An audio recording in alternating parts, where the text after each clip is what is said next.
a real estate deal for the day, honey. I'm gonna have to pay you a little commission.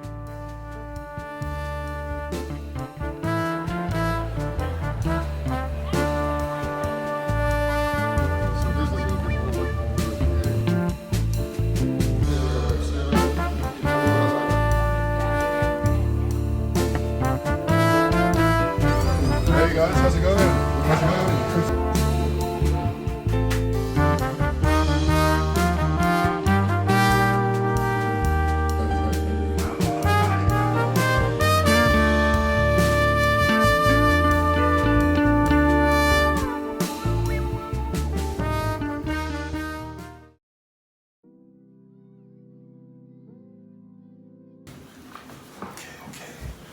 How you guys feeling? Pretty good. Yeah. I'm not that nervous yet. I'm just like, I don't like to do that. I'm not used to doing that. That's all good. Yes. Good. it's all good. So how are you guys enjoying it so far here in the States? Atlanta's fun. Good. Yeah, it's definitely fun. It's a vibrant city, and I can see there's a lot of opportunity here. Yeah. So yeah, it's very different coming from London because of course London. It's also a business city. I guess we've just come from New York, so New York feels like Right. it's got a bit more of a, I don't want to say a marriage, but similarity to London. Okay. But Atlanta has something different, and I think that is probably what's gravitating towards us more than anything else because, again, New York is very similar, whereas here, as you guys were saying in the car, it's a very open space, and you've got downtown city, but it seems like there's a lot of like innovation and building and like progress that's happening here. It feels like there's a lot more to come from Atlanta. Yeah. Right. Where did you take us to have the when we went to do it for a steak and we drove around that new development? What area was that in? That's the South Trip. It was called. It used to be back in the day. It was called Pinewood. Pinewood. Yeah. fair. You ever heard Pinewood Studios? Pinewood Studios, yes. Yeah. That was in London. So that was the part of Pinewood Studios. Oh, and so fair. then it transitioned to Trillet. Yeah. They changed management and stuff like that. So I can see that exactly. I mean, as you said, movie studios are starting to move here as well, and other corporations. So like, what's been the activity in Atlanta that you've noticed that has changed over the last, well, since you've been here actually? How have you seen the city progress and develop? Yeah, well, we've both been here in Atlanta for quite a while. I think the major shift took place in after the Olympics in '96, what you said. Fair. And a lot of people visited obviously for the Olympics and thought it was at that point I think we were only, as a city, I think we might have been 1.2 million people. Yeah.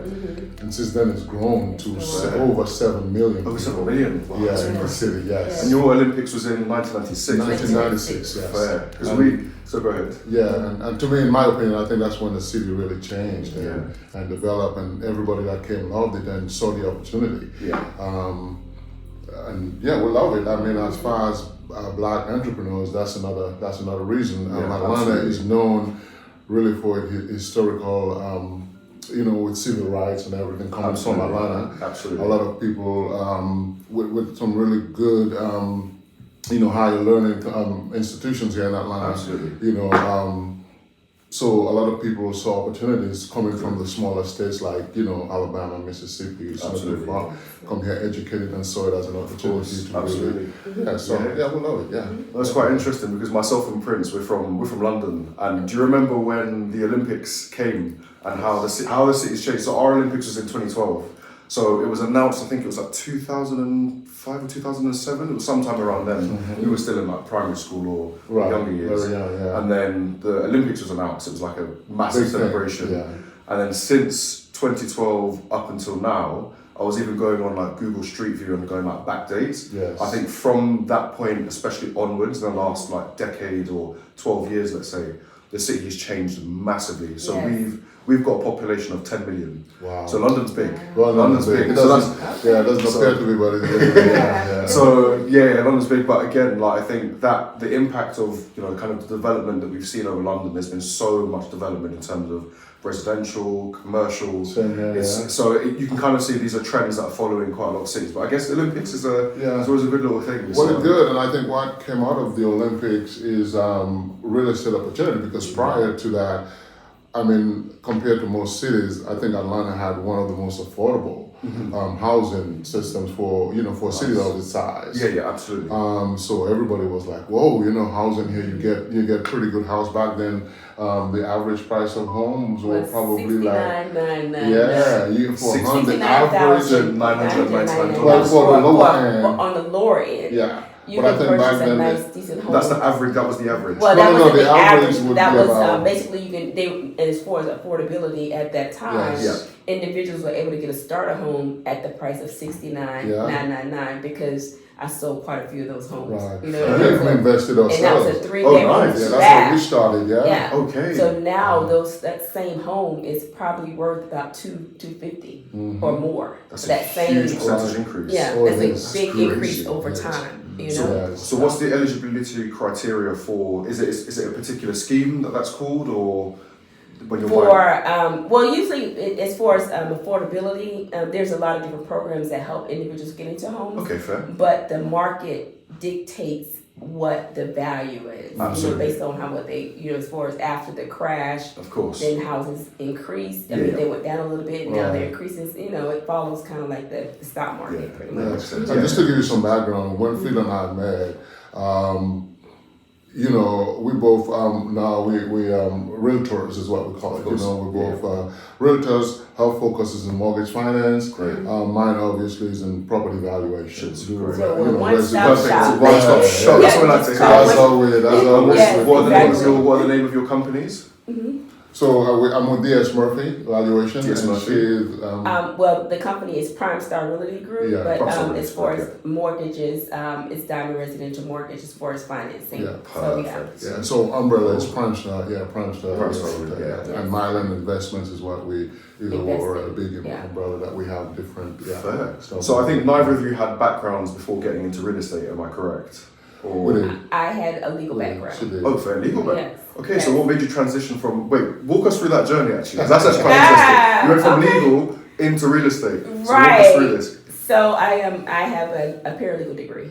Okay, fair. Yeah, so I have a paralegal degree, and so basically I wanted to be a lawyer. Nice. So with paperwork and things of that sort. So basically being a corporate lawyer, things.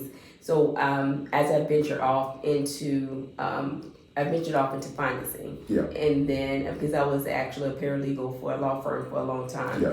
And How long? I maybe about 3 or 4 years. Okay, fair, good. Yeah. So I found that was kind of daunting. Really? So I wanted something more, I like to get out in front of people. Yeah. Sit behind a desk is just not my thing. Yeah. So I started venturing out into like different areas of what else I could find. Okay. And just ran across a childhood friend Yeah. that happened to be in mortgages. Okay. And that childhood friend invited me to come work with her and Nice. say, hey, you want to try this out. I think you'll be good at this, because you were, pretty good at school, Yeah. this, that, and the other. And that first week I took that and was like, wow, this is what I want to do. That was, and from that point, I, branched off into having my own company, just Okay. working and just kind of always trying to improve my craft, Yeah. So I would say. And how long has it been now that you've been in the industry? I've been in the industry for, I would say, 30 years. Yeah. Ooh, you guys are veterans. Yeah, it is. Yeah, You guys are we're veterans. Yeah, Yeah. so I think that's how I got into it, because when I met her, she was in the business, and actually she started showing properties. I would go with her, but I wasn't licensed to show properties, so I would just drive her around. Yeah, showers. Okay. And I got really concerned about her safety. Really? So because the way Atlanta is set up, Yeah. the way it is, somebody calls you, you go show them property. And I think one time it broke on the news where one of the real estate, because at that time, Yeah. 90% of realtors were really beautiful women that would sell homes, Yeah. And then so I was like, man, this is not good. And so we thought we sat and we strategized and like, well, if I can, get my real estate license, I can do the showing, and then you can kind of sit back, and that way, Fair. as a man, I think that it would be probably more Right, more it's a safe team. for us to Yeah, do that. absolutely. Yeah. So I learned a little bit about that. I got my license started off, but also she encouraged me to look into property valuation. I Nice. loved it. I went to, got my certification in that. Good. It's so funny how things are meant to be. Right, exactly. Yeah, You find your niche. yeah, 100%, while I'm 100%. getting my certification, going to classes, I befriended a lady. Her husband Yeah. actually was was the president of a bank. Yeah. And because of the conflict of interest, she couldn't do him. She referred me to him, and he had about 10 officers that just sent me business off the bat. Fair. So yeah, with me loving construction and my background in construction, I just took out with it. Fair. Yeah, that's it. Yeah. Yeah, and it's been almost 30 years. It's been a good journey. Yeah. It's interesting. So, because I work in real estate as well.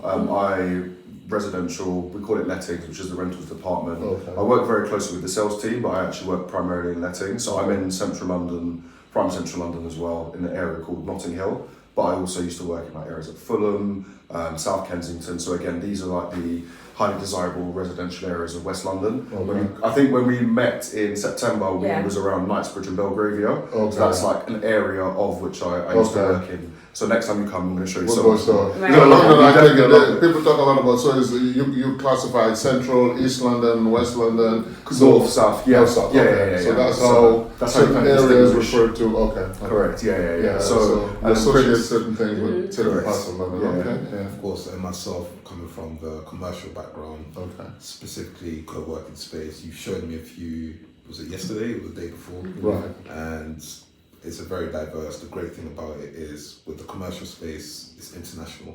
So we have Regis, we have Spaces, IWG, which goes on, very, very well. And that's how me and Lamar met. We Okay. began to find our niche, connected onto that level, and that's how Pembridge Media came about. Okay. So to hear that you guys have been in the game for 30 years Yes, speaks volume. Yeah. yes, And that's why we're here, to get some wisdom, yes, some knowledge, some Yes. information, some guidance on just your years of experience and being together. This Yes. partnership, how does this work? yeah. What message would you have for people like us coming into, what would be a good reason for us to come into Atlanta? Why is Atlanta an amazing place? Mm-hmm. Well, I mean, I would say, and I know we touched on this already, I mean, just the opportunities for African American, I'm not even going to sugarcoat it. Most, metropolitan cities you go to, like Atlanta, you can see the classism, certain amount of people control all the wealth. But I think Atlanta is one of the few cities where African American people, especially for black women, I really love to see. I know a lot of black women with businesses and really kind of, here we call it clap, they have clap. That's what They we go in a room and their presence Yeah, the presence is felt. they don't That's have what to we take, they don't have to take a back seat. They're black, they're beautiful, and they're very, they got their own stuff going. So for that reason, and they're beautiful. And they're intelligent. Intelligent. Just to make sure you drop that in there right before you get in trouble. Right. So just given that, and like I said, I think the opportunities when you get into that for black women, I think Atlanta is one of the few cities where I think you could really make a name just being black, being woman, or just black general. You could really start up a business and really flourish. And I'm guessing because you guys work in real estate, quite similar to me, you get to meet people from all types of All industries. types, yes. So I'm guessing I wouldn't say necessarily the most popular, but what are the industries where you see in Atlanta that people, particularly of course of African American or black origin, see success? Because it's also good for other people as well to kind of understand, what Atlanta has to offer and what industries are thriving or what opportunities there are, if that makes sense. I would say the medical, Okay, and also the legal area, the legal field. They have a really, really big African American Bar Association Nice. that is, it's really good. And then It is, also the, like I said, the medical industry is really a good area. Good. The tech, tech. Yeah, So we have a lot of thriving Industries. industries, Yeah. So there's not one particular one. Yeah. It's what you make it. Also in education. Absolutely. So you would say education, you would think that that's not an area that's thriving, Absolutely. but they do a lot of consulting and, Yeah. trying to find ways of improving the school systems, Fair. So Okay. we have a lot of charter schools like we discussed, Correct. that actually subsidize like the public schools.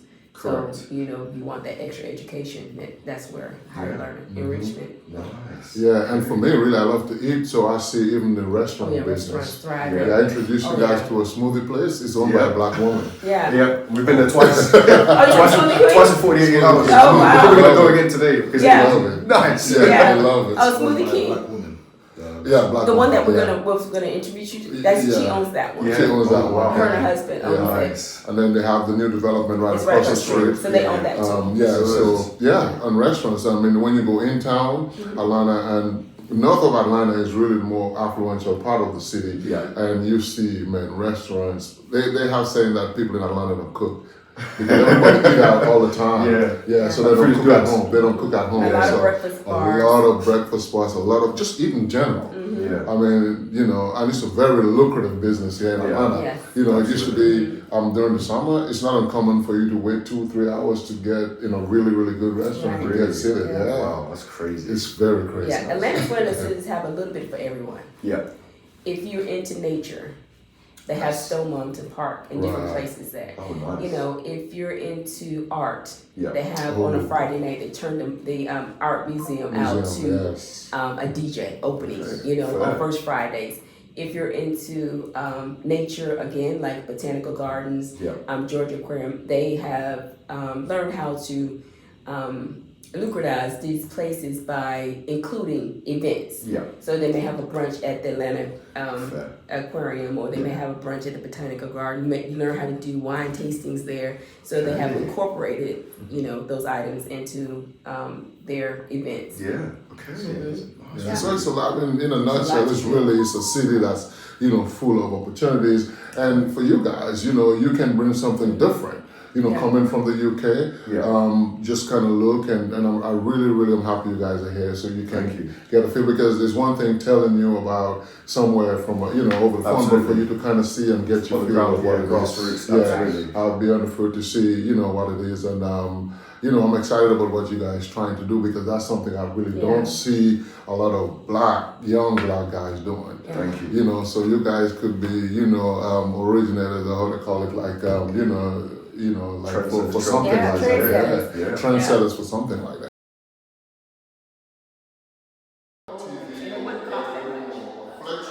Yeah, you can make this. This can be, because the way it's about 400 square feet. Yeah. Right.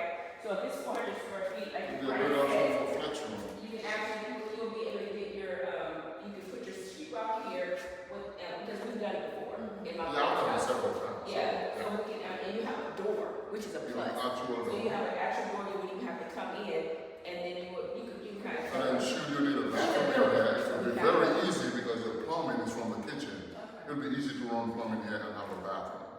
So, so that space could accommodate another family. And then you can convert it back if they don't want it. You know what I mean? So you can be converted. That's what I did want to do, was have them go through so much work to just accommodate us. If maybe like a year is all that I need. Right. And there's always options. So like I was, just kind of looking at the different ways of what you can do. This is a whole open space where you can do a whole bunch of different things here. And cost-wise, like I said, you will have all the stuff except this, so it's minimal cost-wise. When you think about doing a room, a 400 square foot room, the cost is minimal. To convert it to what you really need to make it to living space. Plus, value-wise, if you convert this to heat and cool space, it's going to help the value of the property too. So, that's And then they still have parking. Yeah. You know what I mean? Parking. And this is a nice, safe neighborhood. You know what I mean? So some of the areas that I was showing her was kind of, she looking more at the house, and I'm always looking at the area. It's the area people take care of their properties. This is not on the other side. So that's you're close to Fayette County, which we live in Fayette County for the different schools. So they have special need things for other kids as well, and you could probably plug in to some of those different schools that are right there on the edge. You know what I mean? So just check into that as well as far as the school wise. And I know Clayton County. I'll tell you, this area of Epsena, in older neighborhood, that's probably the most stable and best for older homes. Yes. With their price wise. Yeah, so they're much better here than, I know you guys are too old there, but the school system is a little bit different. So you just have to, because Clayton County they actually have come and approved. So when you plug into Clayton County, you got to find out which school that you'll be able to have your son go to and still be successful. You know what I mean? So don't just limit yourself and say, oh, this is school I went to, I don't really want to go to this one. There are options for you, especially with the homeschool. They have special needs schools for your for your other son, and then also if you're homeschooling, you're tied into the actual system. for Clayton County. And if you look at the reviews, they're actually coming back up, you know, because before they had like their accreditation, but now the accreditation is up, because I sit on the school board for Clayton County. Yeah, and they're doing some awesome things for the kids, and I mean, they're really in tune with the kids, so look into that as well. So don't live, you know, back in the day it was probably a little different, but just kind of look into it, and I can give you a person's name and just tell them what you're looking for, and they definitely will get you in the right system with your kids. So yeah, but yeah, I just thought that was with the new kitchen, with new things, all these different things, and with this, and within this price point, if she was able to go up to like maybe 500, you know, we could probably explore like to Cobb County, because that's where most of the houses are in Smyrna, in that 500-600 price range. Point I wanted to mention: how has it been traveling together since you're working together in the same industry? You have the same interest. Do you feel like traveling brings the bond much more closer? I think so, because Ryan is more of the traveler, pretty much. I mean, as far as, you know, making sure we get to the right places and, you know, explore different places, because I'm not, you know, geography inclined. So so when he brings a different flavor, it's like, hey, let's try this place, let's try that. And it doesn't help that he actually is from the islands, and I've always wanted to go there. So we get to travel different places. Nice. Each place brings something different. So yeah, I think that has really been our bond together with the traveling. Yeah, just to expand on what you said, I think being in Atlanta, the kind of city Atlanta is, you find a lot of cities are probably, you know, like party every night, do all that kind of stuff. Yeah. Atlanta is the kind of city where if you want to get into nightlife, you're 30 minutes away from it. You could drive to downtown, but you can also get back, and it feels like the countryside. You know, Atlanta is the center, and then, you know, everybody else lives outside of Atlanta, so you could go party and you know, do everything in Atlanta, but you could revert back and, you know, 30 minutes drive, then you could be in quiet and do what it is. So that kind of living, I think, really sets Atlanta apart from most cities that you see, you know, and And I've got a key question for both of you. What do you think have been the key elements towards your success, both in your businesses as real estate professionals, but also in your marriage as a family, and you two as well? What's been the key elements of your success? You want to answer that? Yeah, I mean, we both have different personalities, and I think that is really the key to a strong union. She is very emotional. You know, I'm much more laid back. Yeah, I'm very laid back. I'm very, you know, I don't really make a big deal about anything, and I think that kind of different personalities kind of make us. So when she gets over hype, I'm like, okay, just relax, let's think about it, and then. What I like about her, she pushes, and she's very driven too. Like, she would, like, if it's something and I have the tendency to probably like take too long, she would kind of push me. Well, no, yeah, exactly. So I think that combination really helps us with sex. And we have a lot of really good business value, just life values. Yeah, you know, that kind of works both for our private relationship and our business relationship. Yeah. You know, I'm very big, you know, kind of like you. When I'm professional, you got to be, because I understand the stereotype that exists with black men. Mm-hmm. So, you know, I try to make my word my bond. You know, not every time, but, you know, I try to, as much as possible, to do what I say I'm going to do. Right. You know, because I think that speaks volumes. So when my advice to anybody, and if with you, especially if you're black, you already understand the hurdles you have. People think you're going to be late. Mm-hmm. People think that you're going to be underdressed. People think you're going to be, you know, so you break those stereotypes by consistently showing up, doing what you say you're going to do, and be professional. That's it. You know. And there was a key element we discussed, and it's something that myself and Prince live by, and you guys live by. And this was before we met or spoke, and the fact that we're kind of on the same page in terms of under-promising and over-delivering, 100%. Setting expectations and exceeding them. Yeah. It's something that's very big on that, you know, because you know the impact it does when you tell somebody you're gonna do something. Like, you know, it happens. You know, I get it all the time, and I do it. I'm very, you know, intentional about doing that, because I do understand they're not used to it. Yeah. You know, so it stands out. You know, a lot of times we go out, or sometimes people call. It's like, oh my, you know, this person spoke very highly of you. I don't even know what it is. It may have been a year ago, maybe 6 months ago. I can't remember. I in most cases I do too, but yeah.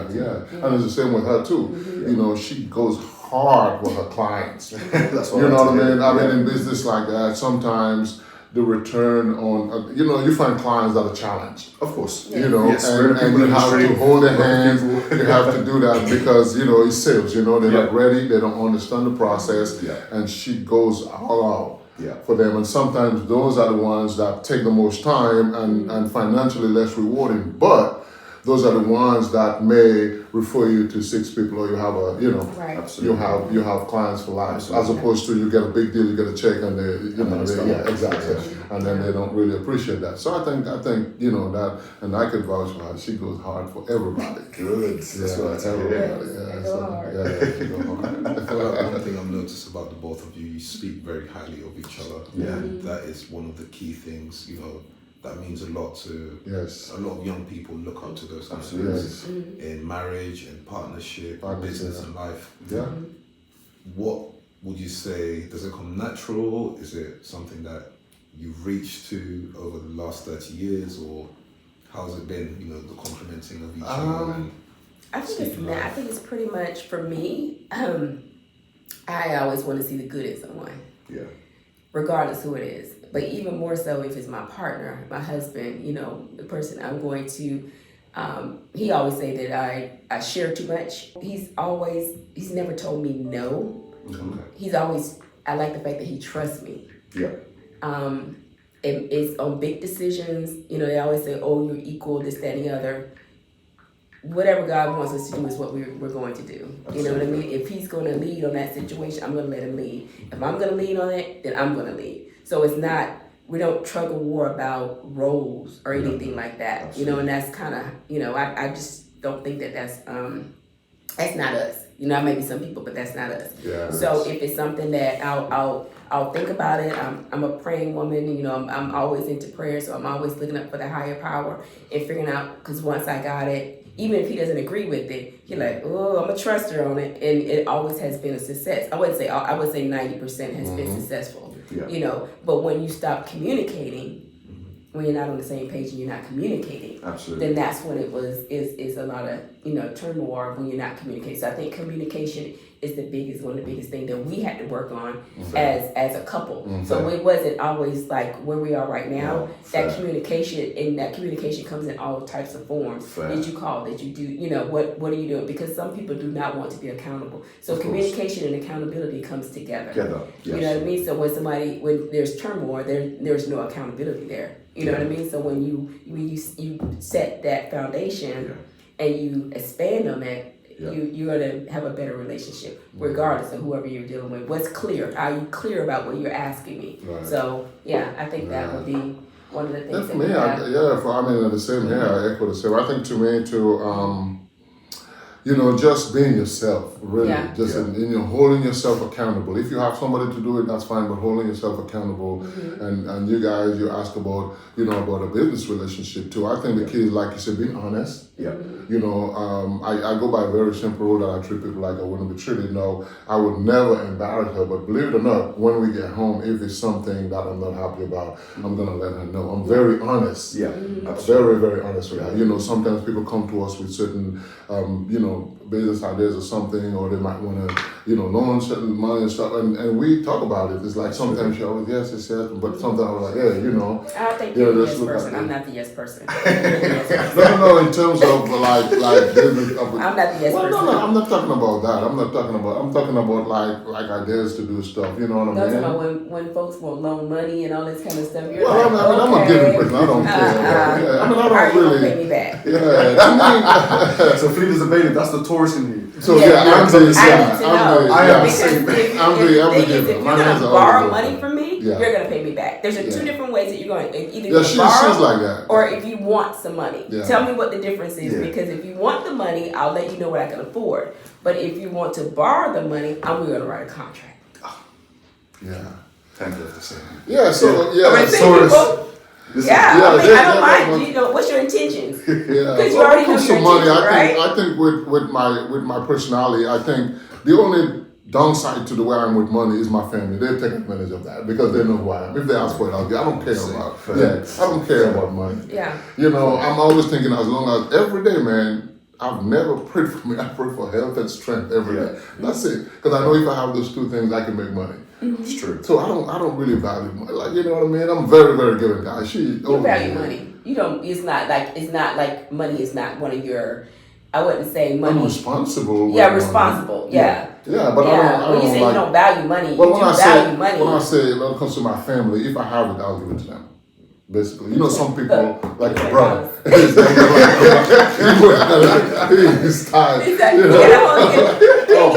You can't take it out. Yeah, but you know, so we make fun of we're that. both giving people. I would give you the shirt off my back, and he always, my family, I'll give you everything. I have cousins and things like that I give to, and he's just like, I don't agree with that one, but sometimes, you know, it's like, hey, not with this money, is you don't give money like you want to. The great thing about what both of you are demonstrating is you're both quite opposite, but there is the same value there. Yes. You know, so Yes. Fleda's more of the direct, Yes. you know, analysis and writing, whereas you're exactly like me, you know, more compassion and you think with your heart. So that balance it makes sense, whether that's in a marriage, even in a partnership. Myself and Lamar, I would say Lamar's like Fleda. Literally. Yeah, exactly. It's true. I mean, I see that, you know what I mean? I met him one time, I had never met you, and he said you guys going to come here, but I'm just amazed how much, I'm really drawn to you, and Lamar, obviously, you know how much I love him, so, you know what I mean? Probably because he look like Fleda, you know, like, probably because he's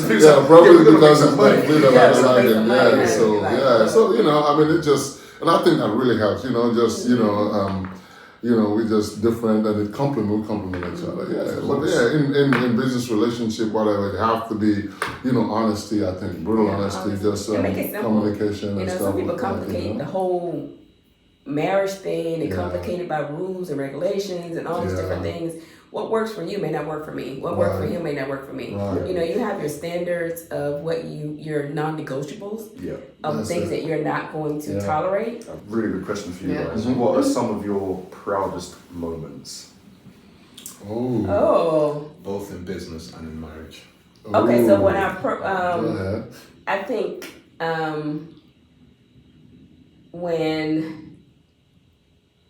when we got married, when we actually had a wedding, then it was like, did I cry? I think I cried. I did cry.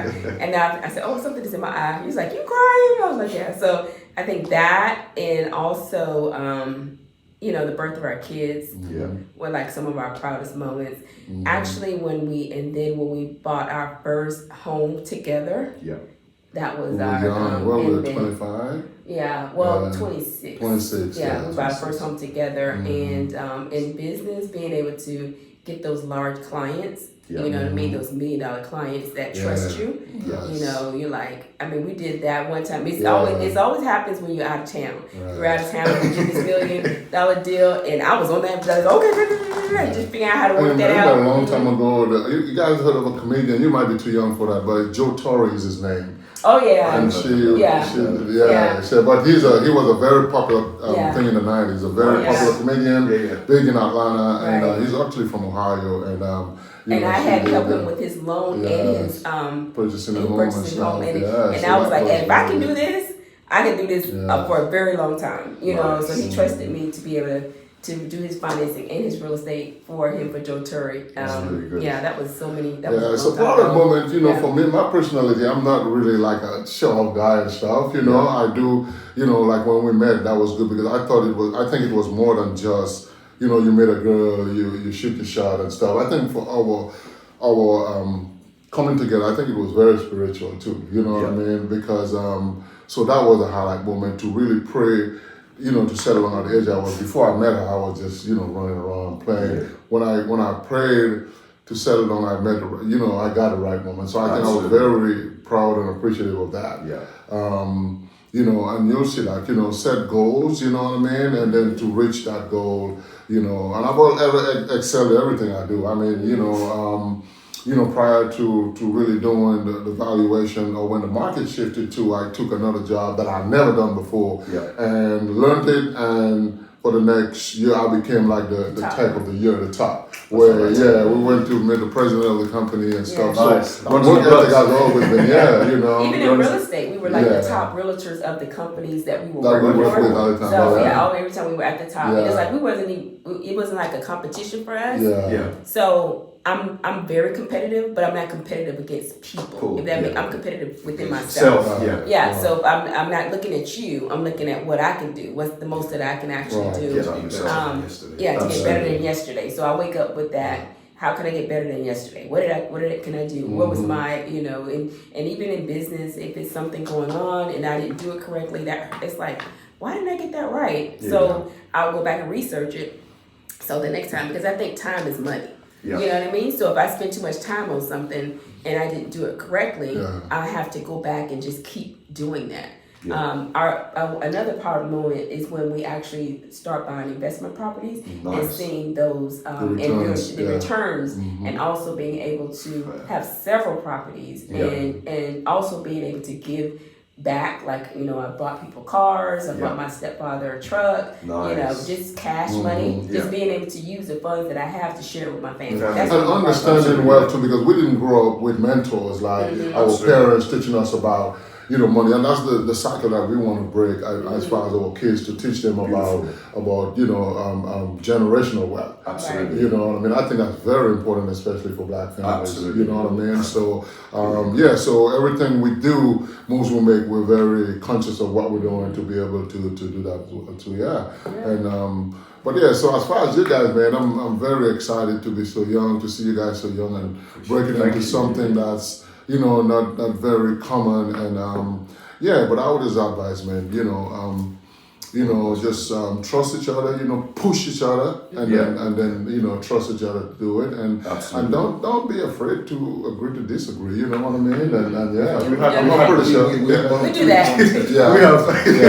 We have exactly. But for a good result. But the good thing is, if you share a common goal, man, I think you might have a way of getting there. He might have a way of getting there, but ultimately, you can get there. Absolutely. So One of the things that you guys have perfectly explained is learning how to work with each other as far as it goes with agreements. So, pushing one another. So I realized, my strength is I'm very compassionate. I'm a people's person. I'm quite laid back. Whereas Lamar's more he's a pretty boy. He like a camera. Exactly. So there might be areas where we might need more of Lamar's approach towards, meeting with a client or potential, and there might be other areas where we might need to go through my approach, where it's, just understand the people we're around, build that relationship, which is ideally what we had when we came here.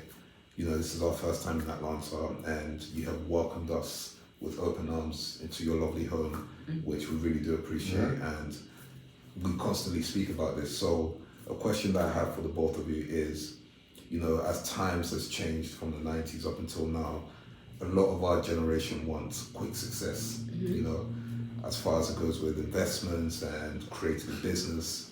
They have this mentality of, if I build today, I want to be a millionaire tomorrow, in the next 24 hours. What would you have to say to that, realistically? Realistically, and as much as I love Atlanta, even like when I go back home to Dominica, I always even miss Atlanta, because to me, I became a man in Atlanta, One of the downfalls about Atlanta, I think, is there's a lot of people that focus too much on material wealth. You know what I mean? And don't really look at the true wealth is about, being able to have something to leave for generations or legacy. They're very flashy with the cars and the this and the that. So you see a lot of that. And also too, that's kind of a perception a lot of people outside of Atlanta have, but there are really some wealthy people in Atlanta, but there's a lot that, perpetrate and stuff like that. As far as this new generation, I don't think it's an Atlanta thing only. I think it's just a whole Gen Z generation. Social media's changed. They want social media change. They want it now. Atlanta has, especially the music industry. We have tons of celebrities or people that really made it from nothing in Atlanta. You see time and time again. CeeLo, Andre 3000, all those guys from Atlanta, Ludacris, and Usher, and all them, all the rap guys from Atlanta. So they see that and they try to emulate that, and they want it now. But I always say to anybody, there is no substitute for the work. Yeah. You have to do it. You know what I mean? Your vision is new, it's fresh, it's different. You have to put in the work. You know, and you may, not see all of it or get frustrated, but don't give up, man. Don't give up. You're gonna do it. But I think that's what it is. With these days is you have, and with everything you have to plan. You have to plan. You have to plan, and then you got to work the plan. Fair. That's it. Have there ever been moments when you guys wanted to give up? Oh yeah. Oh yeah. Oh yeah. Oh yeah. Because it gets. I gotta get this one because with us being in the same industry, Yeah. I'm telling you, between 2000, I don't think life has ever been harder for me between 2009 to 2011. Okay. Because we were like, what in the world is going on? Nobody's buying a house. Nobody's doing things. Everybody's losing their house. We just made this massive investment in our home. Yeah. And it was like, oh my God, are we just going to lose all this money that we put into this thing? And yeah, so that was a low for us. But again, she's been tough and been, just really, trying to get on the phone with this lenders like, look, we don't want to lose this. And, if you modify and stuff, then we will keep it, and that's what she did, and we were able to do that. But it got really bad. A lot of investment properties, people wasn't. It's just like inventory was just like crazy. If you had money back then, you would be totally wealthy right now because they were selling properties for $30,000-$40,000, and they were worth. They were $300,000 and $400,000. So they were our neighborhood, for example. Oh, our neighborhood. They stopped building, and then there were a couple of deals that people started to build, foreclosed and left it, and people picked it up for $200,000. Yeah. We're talking about $1 million properties. Yes. They pick up for 200. Yes, it was dire, man. It was dire, and I was very scared. And you know what we did? We got on our knees, man, and we just prayed. Lord, the kids got involved. We all prayed because you used to custom up a certain, and then also you have to be realistic about what you have. I think that's where that communication was not working properly. Fair. Because I thought he had something. He thought I had. We thought we were, we were not organized. We had money coming in, and we just do stuff. You just doing stuff. You do your stuff. I do my stuff. Before we know it, it's like, oh my God, Yeah, what are we doing? What are we doing? So we have to really come together and be organized and keep it. That's why I say you simplify it. A lot of times, they say, oh, you got your stuff, I got my stuff, and, so why do you get married? It's like, can we work this thing out? Yeah, absolutely.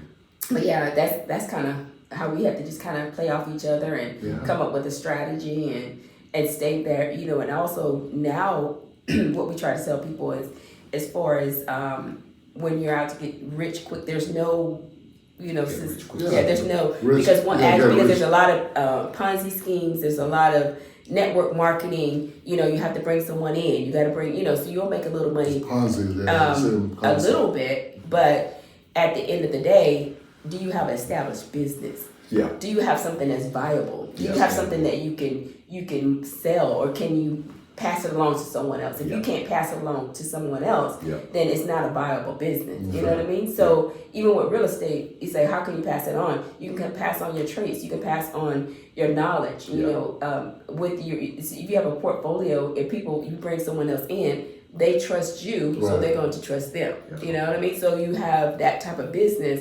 I'm approached daily with different things on how to do it. I'm like, well, if I put more into my own business, I'll make just as much. I may get there a little bit, further along. Yeah. But I'd rather have long success than short success. Because you spend all your short success. All your things are materialistic. You're wearing it on yourself. You got to put some things aside. Put whatever money you made in the beginning. Even if it's a get rich quick scheme that you actually are participating in, put some money away. Put a part of your money away, and then if you're investing it, then that's fine. Make more money, spend less, invest the rest. Yes. Absolutely, invest the difference. That's the difference. So it's no quick, because a lot of these TikTokers are making $10,000-$20,000. But you have to realize Uncle Sam wants a piece of that. It's not going to sustain. It's not going to sustain. So you get into deeper holes. Even the millionaires are, like different artists and Yeah. actors, they Get in they don't trouble. pay their trouble, Oh, because they it's- spent all of their money. Yeah, the same thing in the Yeah. UK. So in the UK, ours is called HMRC, which stands for either his or her, depending on who the monarch is. Majesty's Revenue and Customs.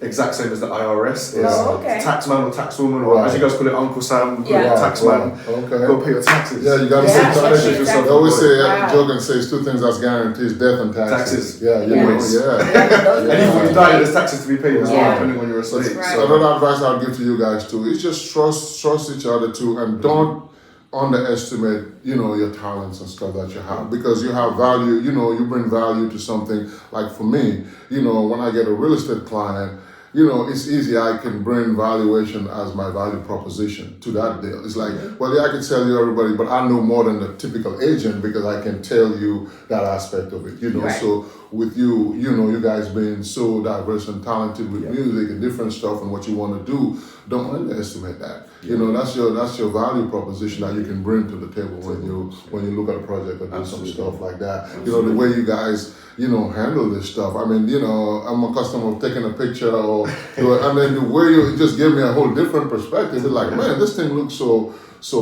good and clear and cinematic. So yeah, I mean, just talents like this. Right. I'm not very tech savvy. I'm a certain age. You know what I mean? So I'm not, I don't like it, but you guys have the opportunity at your age to really do stuff like that in that tech space and really use that as an advantage, to you guys. So yeah, that's cool. Yeah. And with your knowledge and expertise, your wisdom and guidance as well, don't ever leave that out, because that speaks volume. Yes. A lot of us I appreciate that, yeah. young people are misguided. Yeah. They don't have mentorship or parents with this level of information, which Right. can misguide them in the wrong direction. Right. So, the knowledge on financial literacy, knowledge on life, That's key. partnership in business, That's key. marriage, we take these things really seriously. It is. These are the tools to success. Yeah, yes, it is. So we value everything you guys have done, and Appreciate that. thank you so much. All All right. right. Thank you so much, guys. Really appreciate Better it. than I thought. Thank you so much. Really Thank you. appreciate it. I appreciate that. Thank you. No worries. Thank It was you. great. Thank you very much. No worries. Thank you. Yeah. Can I get this out?